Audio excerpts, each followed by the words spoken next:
দেখলি কালু, কিভাবে বুদ্ধি করে সকলের গরু ছাগলের পাত্রে পেট খারাপ হওয়ার ওষুধ মিশিয়েছিলাম, আর পেট খারাপ হতেই লোকজন মহামারী ভেবে আমার কাছে অল্প টাকায় গরু ছাগল বিক্রি করলো। সত্যি মালিক, আপনার বুদ্ধির প্রশংসা করতে হয়। এখন তো অনেক মাংস হয়েছে, এসব মাংস ফ্রিজে রেখে চড়া দামে বিক্রি করতে পারবেন। কিন্তু মালিক, এই ছানাটা দিয়ে কি করবেন? কি আর করব, ভালো ভালো খাইয়ে ছাগল ছানাটাকে বড় করে তুলবো, তারপর ওকেও একদিন এভাবেই জবাই করে বিক্রি করে দিব। আরে কালু, ছানাকে শুধু ঘাস খাওয়ালেই চলবে? আরো কিছু খাওয়াতে হবে তো, তবেই না এই ছাগল ছানা তাড়াতাড়ি বড় হবে। কি খাওয়াবো মালিক? ছাগল তো শুধু ঘাসই খায়, অন্য খাবার তো ছাগল খায় না। আরে গাধা, আমার হাতে ভুসি আর ফিডগুলোকে কি তুই চোখে দেখতে পাচ্ছিস না? আজ থেকে ছাগল ছানাকে ভুসি আর ফিডও খাওয়াবি। আমি ভুসি আর ফিডও খাওয়াবো, ছাগল ছানাকে তো বড় হতেই হবে। এরপর থেকে কালু ছাগল ছানাকে ঘাসের পাশাপাশি ভুসি আর ফিড খাওয়াতে শুরু করে।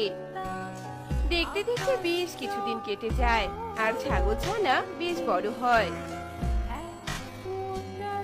আরে বাহ কালু, ভুসি আর ফিড খাইয়ে তো তুই আমার ছাগল ছানাকে বেশ বড় করে তুলেছিস, কিন্তু এতেও কেমন জানি আমার মন ভরছে না। তাই তো আজ ছাগল মোটা তাজা করার জন্য একটা বিশেষ জিনিস এনেছি। আবার কি এনেছেন মালিক? আপনি কি ছাগল ছানাকে ব্রয়লার মুরগির মতো ফোলাতে চান নাকি? আরে বোকা, মুরগি তো ছোট, আমি এই ছাগল ছানাকে গরুর মতো বড় করতে চাই, আর তাই তো আজ আমি এই ঔষধটা নিয়ে এসেছি। শোন, এখন থেকে ভুসি আর ফিডের সাথে এই ঔষধটাও মাখিয়ে দিবি, কেমন? আচ্ছা মালিক, আপনি যা বলবেন আমি সেভাবেই কাজ করব। আপনি ওষুধটা আমার হাতে দিয়ে যান।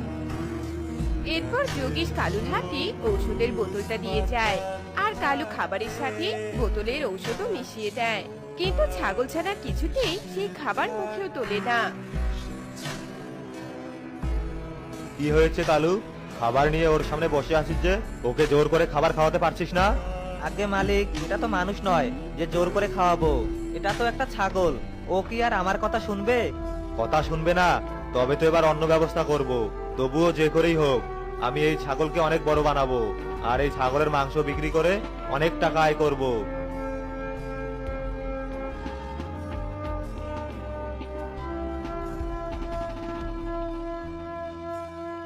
আগে মালিক, কি হবে এই সিরিঞ্জ দিয়ে?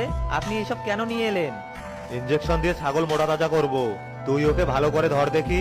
যোগীশের কথা মতো কালু ছাগলকে ভালো করে ধরে আর যোগীশ সিরিজে ঔষধ ভরিয়ে নেয়। আর ছাগল ব্যথা পেয়ে ছুটে চলে যায় আর ছুটতে ছুটতে জঙ্গলের ভেতরে গিয়ে একজন ভৈরবী মায়ের সাথে ধাক্কা খায়।